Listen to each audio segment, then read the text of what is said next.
This is Sky Sports, a part of the British Sky Broadcasting Network.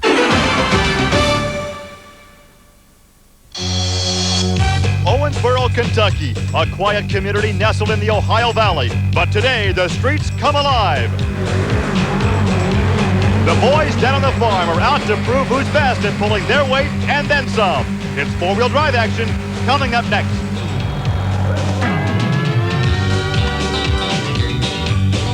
This is Trucks and Tractor Power, featuring the all-stars of TNT's All-American Pulling Series.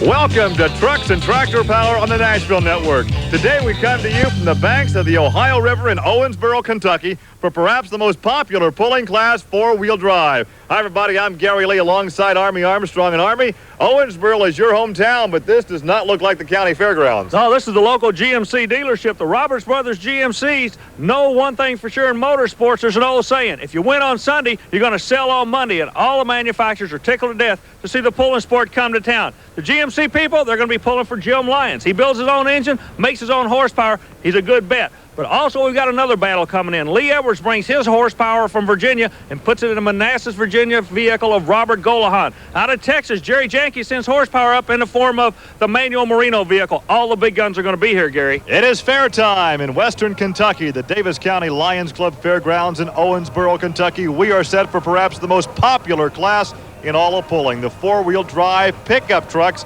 with an excellent track condition. In fact, a brand new track here for this event. The sled weight about 40,000 pounds. And our first puller in competition, Tommy Holman, the Saturday Night Driller. He is driving a Dodge with a Janke built engine that turns out about 1,200 horsepower on the dyno. Here is the 1989 points champion.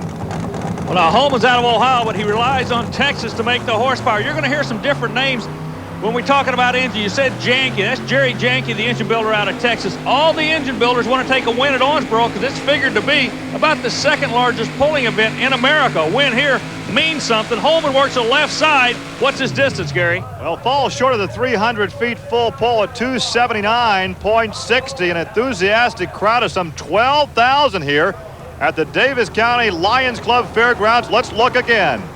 He rolled off the starting line. A lot of the other drivers are standing around the starting line area watching where they spot the sled. The sled is official. He must take the distance he gets, the 300-foot track, like we say, not the run that he was looking for. Other drivers will adjust after seeing that run, Gary Lee.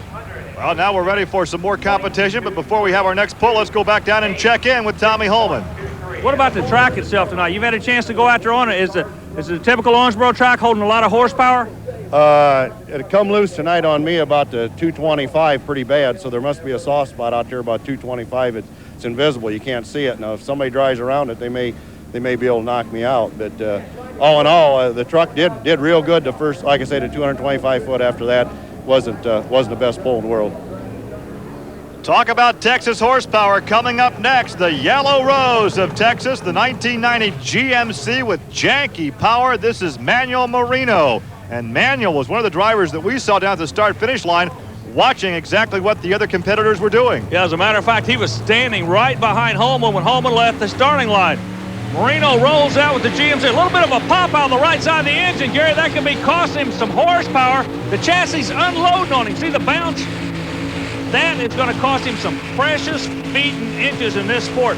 Not the run he was looking for either by any means, Gary. Well, not the run, but so far that's the best at 282.84. So perhaps the engine problems cost him a full pull. When the replay comes up, I want you to keep an eye on the right side of the engine. You should see a pop at about the 2 feet mark right there. That's what cost him. He made that run basically on 7 cylinders, Gary.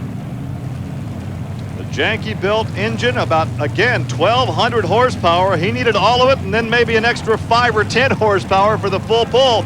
But so far, that is the distance to be, 282.84. We look in the cockpit with Jim Lyons in Stitches, the GMC, the veteran from Louisville, Kentucky, about 113 miles away. As you mentioned earlier, Army, he builds his own power plants. Let's see how much power he can turn out. And another thing about Jim Lyons, he abuses his own engines. He's working the left side of the track, a lot of bouncing the chassis, Gary. Boy, he work inside the cockpit. He is working, abusing that vehicle. Very close to what we have just seen from Moreno. 281.85, just shy of what Moreno turned in. So Jim Lyons and Stitches, the GMC, will not be very pleased with his ride here in Owensboro, Kentucky this evening. He lives just down the road a piece, about 113 miles in Louisville. Also a local sponsor for this GMC pickup, built by Tim Engler, who perhaps is better known for building those modified tractors. 281.85. And there's a look inside the cab again as he pulls off the helmet. He'll step out and talk with Army Armstrong. Jim, you played this game before in all kind of motorsports, but it's amazing how tough you guys are on equipment about the last 10 feet of this sport. This thing was on kill. I know we have to be, though. You know, it's really getting where it's good. Everybody's got the best equipment in the world. We let them bounce a little bit and get there, but it's costing us on our equipment. Everybody's braking sooner or later. I know this will break in the next 2 or 3 runs. It's going to count that bounce, but there's nothing you can do about it. You got to go with it. Well, here's a color scheme familiar to all of motorsports. The STP pulling team out of the state of Texas, Dewayne Baetage. It's a 1988 Chevy S10 with a janky-built engine, some 1,400 horsepower, and he is looking down at 282.8 feet, the distance he needs to best here this evening. Well, Gary, Jim Lyons came off the left side of the track. The STP S10's going right down the middle. Some good ground speed. Oh, the weight box comes up and catches him real quick. They really get moving, don't they, Gary? But then when it tops on them, it really pulls them down quick. Distance of just over 273. We take a look inside the cockpit. Now, Dewayne is positioned right in the middle of the cab. Look at the concentration and look at the angle of the steering wheel. Very unique as he works that wheel down the dirt. Also, Gary, you might notice the right hand is operating the throttle. He's not a foot-operated throttle in these trucks. So 273.18 for Dewayne Baetage. Local boy coming out now. They call him the Dakota Kid. He's a second-generation driver out of Lewisport, Kentucky, Terry Turner. Now, he gets his horsepower from a local source, Gary. One of the younger pullers on the circuit. Once again, he's using that Chevrolet engine power, about 650 horsepower. So by comparison to the Yankees, he's down on horsepower and needs to hook up every bit of it to make this pull. Yeah, he locates his horsepower out of Owensboro, Kentucky. The automotive machine and performance people, they can get up here and run with these guys. That's exactly what this kid's trying to do. Only nets a 267 and change, though. Well, as in all motorsports, it's a learning proposition. The more you learn, the more time in the cockpit, the better the puller, the better the race driver can be. Time in the seats, the most important thing. As the replay come up on the screen, you could tell the bounce on the starting line. The kid is just not smooth yet. He's developing a little finesse, and believe it or not, finesse is a big part of any motorsport, as you well know. Here's a good-looking puller right here. This is Howard Lewis's High Roller. Once again, Chevrolet power, the 1988 champion. Let's see what he can do. Now, his Chevrolet horsepower comes out of the Lee Edwards stable, a big engine builder over on the East Coast. Good run so far. Yeah, horsepower sounds good, staying in a good RPM range. Almost a full pull. He's close. 293.04, and that is the best so far this evening. That gets the crowds pumped up. You know, the Chevrolet people, they've got something to cheer about now. They're sitting on top of this thing. It's something we want to bring out. If you look in the background on the replay, you'll notice another pulling track. The background track is the original track. This is a new track they're pulling on this year. These guys are all trying to figure out how to make the horsepower stick.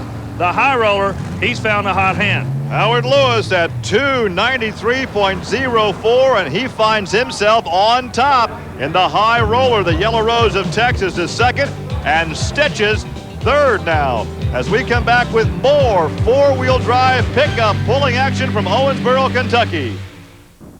Gary Lee and Army Armstrong, along with about 12,000 fans here in Owensboro, Kentucky, as this four-wheel drive competition continues, and this is Gary Varner, Gold Thunder. He's a local farmer from nearby Midway, Kentucky. He drives a Chevrolet with a big 604 cubic inch power plant. You know, Gary, it's kind of interesting. We're talking about 604s and 700 cubic inches. This particular sport is a sport of what they call mountain motors. I don't believe you can be competitive unless you're running upwards of 650 cubic inches, and that is just a whole lot of horsepower in any kind of motorsport. A good smooth ride, no chassis jump. The chassis is set, but he is down on horsepower at 263.15. Well, if you're going to jump over the big boys, you got to go into the tall cubic inch motors. Again, like you brought out, the first 15 or 20 feet, he looked real good. The chassis settles down for him. The chassis is working perfect. He couldn't ask for anything more than just brute horsepower, Gary. And that simply means that the weight distribution is right and each wheel is getting the same pull to the chassis. As we take a look inside the cockpit for George Ritter coming up next in Ritter's Critter. This is a Chevy, a chassis built by George himself, a Chevy power plant, and once again he needs a very good ride. The distance to beat, over 293 feet. 293 is the lead distance. Ritter comes out. Little bit of a flex on. Now it settles down for him, and he's going right down the middle, Gary. Now, believe it or not, there are lanes in this sport, and the middle does not look like it's the place to go. Certainly not a good ride now at 253. He cannot be too pleased with that run. Again, what we're going to be looking at is, notice how much dirt is being picked up and thrown to the back. That's an indication of a soft track. And Ritter is running in basically what you would know in a sprint car circuit is he's running in the cushion. He needs to get down where he can put the horsepower to the track, and he's not going to do that in the middle of this track.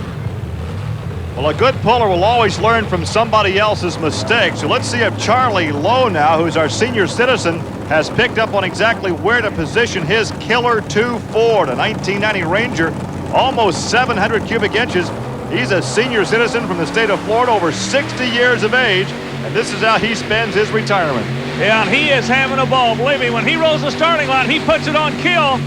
As a matter of fact, that's where the name came from. He drives that way every time, go or blow. Well, Killer 2 can only come up with 240.87, so I know that Charlie Lowe will not be too happy with that run. The replay comes up on the screen. I want you to look at the front wheels and the back wheels and notice they're not tracking in the same track. That's a chassis saying that he chose it. Maybe the right way, but today I believe it was the wrong direction to go, Gary Lee. Well, Army, as the competition continues, our next puller will be Roger Crawford in the Bandit. This is an 88 Ford 150 with a lift body, a janky engine, and the truck is owned by Tommy Holman. Now, Holman was out earlier. He actually has two vehicles that are pulling. Crawford is nothing more in this point in time than a hired driver. He's the hired gun to drive this vehicle. Holman made his shot early, brought back some information to Crawford. Let's see if it helped. Well, Crawford has had the advantage of watching all the other pullers. Let's see what he's learned from their runs. It's a good one. It is almost a full pull, wow. 294.25. And Army Armstrong, we have a new leader. Let's take a look again. This is Roger Crawford in the Bandit. It is a Ford with a janky engine, a lot of horsepower. He uses all of it. So Tommy Holman, obviously with his pull earlier, was able to take some information back to Crawford. Crawford watching the other pullers put the run together, and now he has the run to beat. And the fans have just been told they have a new leader, so let's go down and check in with him. Here's Army. Roger, on tonight, everybody said the track was going to go away. It looks like you just took the Bandit Ford and set up on top and just rode it with horsepower. Well, we just tried to ease it out and then gradually get into it because they're in the lot there, but just tried to hook it. That's all we could do. But I'll take the pull. It's a good, smooth run. How come your truck bounces across the track and everybody else was kind of biting and chirping across the track? Well, we got the suspension a little loose on it, trying different things to try to get it to hook. But I think we got plenty of power. It's just getting it hooked to the track. So a new leader as we look into the visor on the helmet of Donnie Sanders, a 1989 Chevrolet, the Tennessean, out of Nashville, Tennessee. Gary, this has to be one of the prettiest trucks on the circuit. He's got a little pressure sitting on his shoulders. It's called 294 and change. He's only about 120 miles from home. Would love to do good. He also looking at the cockpit. Yeah, but he's going down the left side of the track where Crawford was. The chassis is just wrong. And the black smoke coming off, that's an indication he was slipping the clutch. He had about 5 different things going wrong. Chassis, a multitude of problems. The gearing was wrong, chassis was wrong, the clutch dust comes off. See the black smoke starting to come off? That's an indication you're slipping the clutch right now. He's in trouble. Then it'll start to bounce on him. You watch the chassis do that, the body starts to move. It's just a bad day at Black Rock for the Tennessean. This is one run he'd like to have over again. A very disappointing run for the Tennessean. Nashville, Tennessee's Donnie Sanders. He'll put her on the trailer and take her home as we take a look at the rear of Robert Smith's Three Bears pulling team. One of the older chassis, an 82 Chevrolet. Yeah, he's out of Winchester, Virginia, and it's kind of an interesting story. He and his son are involved in the sport along with his wife. They've been around for a long, long time, and the mascot rides in a truck. It's a 3-bear. Yeah, he's in the passenger seat.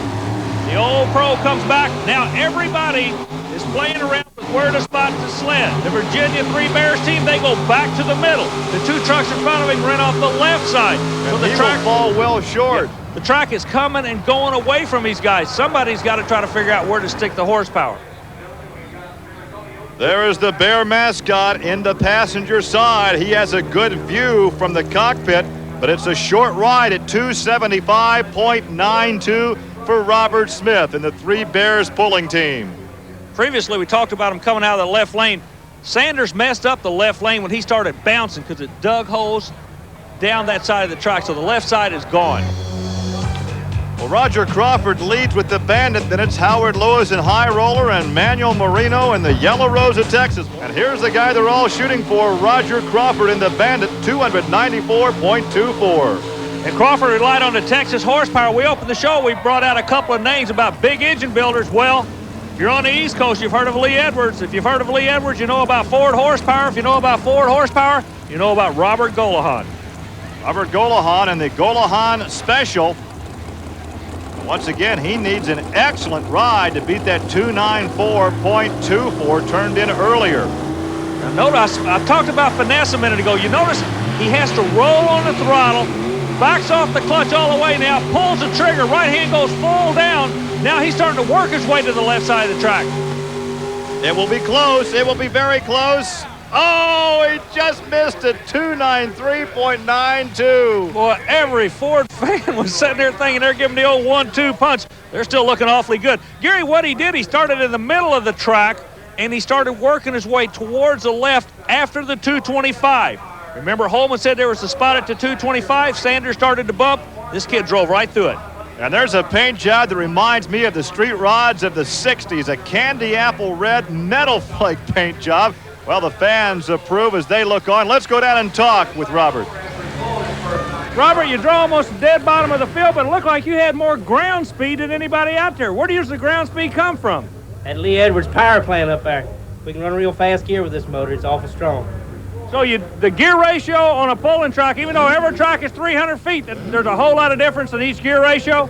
Yeah, well, you take a big motor with a lot of power, you can get a lot of ground speed because you can run a faster gear. For instance, on a regular pickup truck, it'd be like instead of running in 3rd gear, put it in 4th gear and taking off with the sled. So Robert moves up to 2nd place now in the standings as we are ready for Glenn Davis out of the state of Florida in the Mr. Sparkle truck. This is a 1988 Chevy S10 with a 700 cubic inch Chevy engine. And he says, I can develop about 1,000 horsepower. Army Armstrong, he will need all of it this evening. You know, in years, he's a lot younger than a lot of these pullers, but as far as knowledge, this guy can read a track, I think, just as good as anybody in the sport. I'm looking where he's going. He's going a little bit to the right side. Everybody else been working left. He goes to the right and almost makes it work. It's almost made it work. Look at that, 293.62. Last in the class, and he lays down a super shot going somewhere where nobody else would dare go. He went to the right side, Gary. And that moves him into 3rd spot right now. He moves in just behind Robert Gollahon. And look at the smoke coming off that right bank of that Chevrolet power plant. Boy, that last 10 feet is dead man's country. And here is our final competitor as he will try to pass the 294.92 laid down by Roger Crawford in the Bandit. This is Tony Osteen, the Georgia Rebel. Right now the Fords are really flexing their muscle in Davis County, Kentucky. They're set number 1 and 2. They would love nothing better than give the old 1, 2, 3 punch. Let's see if he can do it. Listen to the sound. They will not do it this evening, 284.26. As we go back now, Army, and take a look at the replay, tell me about the engine sound. Well, the sound I was talking about is from a 180-degree crank. Tony is real big on doing his own research and development, and he's figured out a crankshaft that almost sounds like an Indianapolis car. It has a scream of the banshee when it runs. It doesn't sound like a big cubic inch motor. It literally wails when it runs down the track, Gary. So Roger Crawford takes home the prize money and the trophy from the Bandits run of 294.2. Robert Gollahon was 2nd, and Glenn Davis up from Florida, and Mr. Sparkle rounds out the top 3. Well, that will wrap it up from the Davis County Lions Club Fairgrounds here in Owensboro, Kentucky. For Army Armstrong, I'm Gary Lee. Thanks for joining us. We'll see you next week on Trucks and Tractor Power.